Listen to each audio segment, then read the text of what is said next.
ਵਾਹਿਗੁਰੂ ਜੀ ਕਾ ਖਾਲਸਾ ਵਾਹਿਗੁਰੂ ਜੀ ਕੀ ਫਤਿਹ।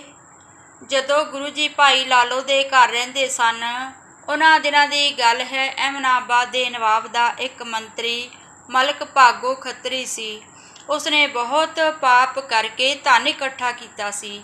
ਉਹ ਇਸ ਮਾਇਆ ਨਾਲ ਲੋਕਾਂ ਨੂੰ ਭੋਜਨ ਛਕਾ ਕੇ ਆਪਣੀ ਵਡਿਆਈ ਕਰਾਉਣੀ ਚਾਹੁੰਦਾ ਸੀ।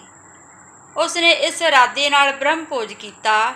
ਮਲਕ ਭਾਗੋ ਨੇ ਇੱਕ ਬ੍ਰਾਹਮਣ ਨੂੰ ਸ਼ਹਿਰ ਵਿੱਚ ਸਾਰੇ ਜਾਤਾਂ ਦੇ ਲੋਕਾਂ ਨੂੰ ਸੱਦਾ ਦੇਣ ਵਾਸਤੇ ਭੇਜਿਆ। ਉਸ ਬ੍ਰਾਹਮਣ ਨੇ ਗੁਰੂ ਜੀ ਨੂੰ ਵੇਖ ਕੇ ਕਿਹਾ, ਆਪ ਜੀ ਵੀ ਮਲਕ ਭਾਗੋ ਦੇ ਬ੍ਰਹਮ ਭੋਜ ਵਿੱਚ ਆ ਕੇ ਭੋਜਨ ਛਕੋ। ਗੁਰੂ ਜੀ ਨੇ ਕਿਹਾ, ਅਸੀਂ ਦਰਵੇਸ਼ ਹਾਂ। ਇਹ ਕਹਿ ਕੇ ਜਾਣ ਤੋਂ ਨਾ ਕਰ ਦਿੱਤੀ। ਬ੍ਰਾਹਮਣ ਕਹਿਣ ਲੱਗਾ, ਤੁਹਾਨੂੰ ਇਸੇ ਕਰਕੇ ਹੀ ਲੋਕੀ ਕੁਰਾਈਆ ਕਹਿੰਦੇ ਹਨ। ਜੇ ਤੁਸੀਂ ਉੱਥੇ ਨਾ ਆਏ ਤਾਂ ਤੁਹਾਨੂੰ ਮਲਕ ਭਾਗੋ ਬਹੁਤ ਗੁੱਸੇ ਹੋਵੇਗਾ। ਇਹ ਕਹਿ ਕੇ ਉਹ ਚਲਾ ਗਿਆ। ਲੋਕੀ ਮਲਕ ਭਾਗੋ ਦਾ ਭੋਜਨ ਛਕ ਕੇ ਬਹੁਤ ਖੁਸ਼ ਹੁੰਦੇ ਤੇ ਉਸ ਦਾ ਜਸ ਕਰਦੇ। ਜਦੋਂ ਬ੍ਰਾਹਮਣ ਨੇ ਗੁਰੂ ਜੀ ਨੂੰ ਉੱਥੇ ਨਹੀਂ ਵੇਖਿਆ ਤੇ ਉਸਨੇ ਮਲਕ ਭਾਗੋ ਕੋਲ ਚੁਗਲੀ ਕੀਤੀ ਕਿ ਨਾਨਕ ਤਪਾ ਨਹੀਂ ਆਇਆ। ਇਹ ਸੁਣ ਕੇ ਮਲਕ ਭਾਗੋ ਨੇ ਗੁੱਸਾ ਕੀਤਾ ਤੇ ਬ੍ਰਾਹਮਣ ਨੂੰ ਕਿਹਾ, ਹੁਣੇ ਜਾ ਕੇ ਸੱਦ ਕੇ ਲਿਆ। ਬ੍ਰਾਹਮਣ ਛੇਤੀ ਭਾਈ ਲਾਲੋ ਦੇ ਘਰ ਗਿਆ ਤੇ ਭਾਈ ਲਾਲੋ ਨੂੰ ਵੇਖ ਕੇ ਕਿਹਾ, ਨਾਨਕ ਤਪਾ ਜੀ ਕਿੱਥੇ ਹਨ? ਭਾਈ ਲਾਲੋ ਨੇ ਕਿਹਾ, ਇੱਥੇ ਹੀ ਹਨ। ਇਹ ਸੁਣ ਕੇ ਗੁਰੂ ਜੀ ਬਾਹਰ ਆ ਗਏ ਤੇ ਕਹਿਣ ਲੱਗੇ, ਪਾਂਧਾ ਜੀ ਤੁਹਾਡਾ ਸਾਡੇ ਨਾਲ ਕੀ ਕੰਮ ਹੈ? ਬ੍ਰਾਹਮਣ ਨੇ ਕਿਹਾ, ਤੁਹਾਨੂੰ ਮਲਕ ਭਾਗੋ ਨੇ ਸੱਦਿਆ ਹੈ। ਗੁਰੂ ਜੀ ਨੇ ਕਿਹਾ, ਮੈਂ ਮਲਕ ਭਾਗੋ ਨੂੰ ਨਹੀਂ ਜਾਣਦਾ ਤੇ ਨਾ ਹੀ ਮੈਨੂੰ ਉਸ ਨਾਲ ਕੋਈ ਕੰਮ ਹੈ। ਇਹ ਆਖ ਕੇ ਗੁਰੂ ਜੀ ਨਾ ਗਏ। ਬ੍ਰਾਹਮਣ ਨੇ ਦੁਬਾਰਾ ਜਾ ਕੇ ਮਲਕ ਭਾਗੋ ਕੋਲ ਗੁਰੂ ਜੀ ਦੇ ਉਲਟ ਵੱਧ ਘੱਟ ਗੱਲਾਂ ਕੀਤੀਆਂ। ਇਹ ਸੁਣ ਕੇ ਮਲਕ ਭਾਗੋ ਬਹੁਤ ਗੁੱਸੇ ਵਿੱਚ ਆਇਆ। ਬ੍ਰਾਹਮਣ ਨਾਲ 5 ਬੰਦੇ ਸੱਦਣ ਵਾਸਤੇ ਭੇਜ ਦਿੱਤੇ।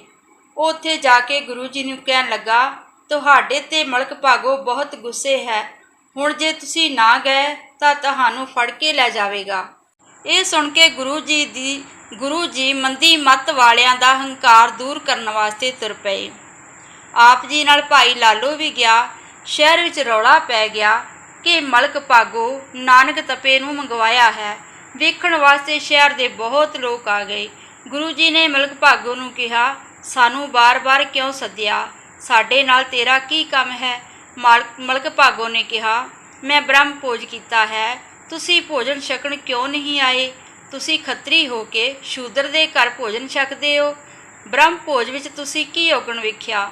ਗੁਰੂ ਜੀ ਨੇ ਕਿਹਾ, ਆਪਣੇ ਭੰਡਾਰੇ ਵਿੱਚੋਂ ਥੋੜ੍ਹਾ ਭੋਜਨ ਲਿਆਓ। ਮਲਕ ਭਾਗੋ ਨੇ ਭੋਜਨ ਮੰਗਵਾਇਆ। ਗੁਰੂ ਜੀ ਨੇ ਭਾਈ ਲਾਲੋ ਨੂੰ ਕਿਹਾ, ਆਪਣੇ ਘਰ ਦਾ ਕੁਝ ਭੋਜਨ ਲਿਆ।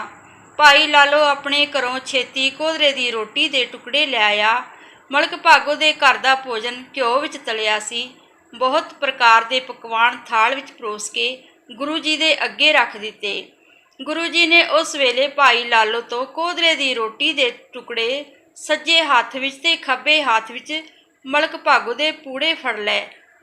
ਦੋਵਾਂ ਮੁੱਠਾਂ ਨੂੰ ਚੰਗੀ ਤਰ੍ਹਾਂ ਕੁੱਟਿਆ। ਭਾਈ ਲਾਲੋ ਦੇ ਕੋਧਰੇ ਦੀ ਰੋਟੀ ਵਿੱਚੋਂ ਦੁੱਧ ਦੀਆਂ ਧਾਰਾਂ ਨਿਕਲ ਤੁਰੀਆਂ ਤੇ ਮਲਕ ਭਾਗੋ ਦੇ ਪੂੜਿਆਂ ਵਿੱਚੋਂ ਲਹੂ ਦੀਆਂ। ਲੋਕੀ ਇਹ ਕੌਤਕ ਵੇਖ ਕੇ ਬੜੇ ਹੈਰਾਨ ਹੋਏ। ਆਖਣ ਲੱਗੇ, ਇਹੋ ਜਿਹਾ ਚਰਜ ਅੱਗੇ ਕਦੇ ਵੀ ਨਹੀਂ ਵੇਖਿਆ। ਸਾਰਾ ਕੁਝ ਸਾਹਮਣੇ ਦਿਸ ਰਿਹਾ ਸੀ ਪਰ ਲੋਕਾਂ ਨੂੰ ਕੋਈ ਸਮਝ ਨਾ ਆਈ। ਗੁਰੂ ਜੀ ਨੇ ਮਲਕ ਭਾਗੋ ਨੂੰ ਕਿਹਾ, ਤੂੰ ਬਹੁਤ ਮਨੁੱਖਾਂ ਉੱਤੇ ਜ਼ੁਲਮ ਕਰਕੇ ਧਨ ਇਕੱਠਾ ਕਰਕੇ ਬ੍ਰਹਮ ਭੋਜ ਕੀਤਾ ਹੈ, ਜਿਸ ਨੂੰ ਖਾ ਕੇ ਸਾਰੇ ਪੁੰਨ ਨਾਸ ਹੋ ਜਾਂਦੇ ਹਨ। ਜਿਨ੍ਹਾਂ ਨੂੰ ਇਸ ਗੱਲ ਦਾ ਗਿਆਨ ਨਹੀਂ, ਉਹ ਇਸ ਖੂਨ ਨੂੰ ਪ੍ਰੇਮ ਨਾਲ ਪੀ ਰਹੇ ਹਨ। ਉਹ ਇਸ ਭੋਜਨ ਨੂੰ ਖਾ ਕੇ ਆਪਣੇ ਮਨ ਨੂੰ ਮਲੀਨ ਕਰ ਰਹੇ ਹਨ।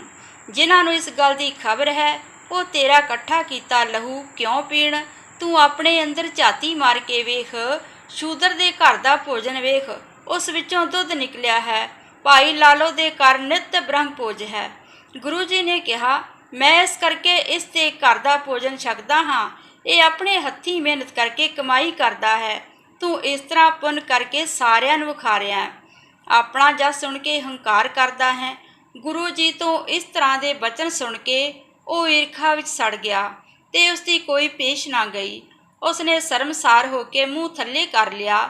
ਮਲਕ ਭਾਗੋ ਮੰਦੀ ਮੱਤ ਵਾਲਾ ਗੁਰੂ ਜੀ ਦੀ ਮਹਿਮਾ ਜਾਣ ਕੇ ਚਰਨੀ ਨਾ ਪੈ ਸਕਿਆ। ਈਰਖਾ ਹੀ ਕਰਦਾ ਰਿਹਾ। ਗੁਰੂ ਜੀ ਉੱਥੋਂ ਉੱਠ ਕੇ ਭਾਈ ਲਾਲੋ ਦੇ ਘਰ ਆ ਗਏ।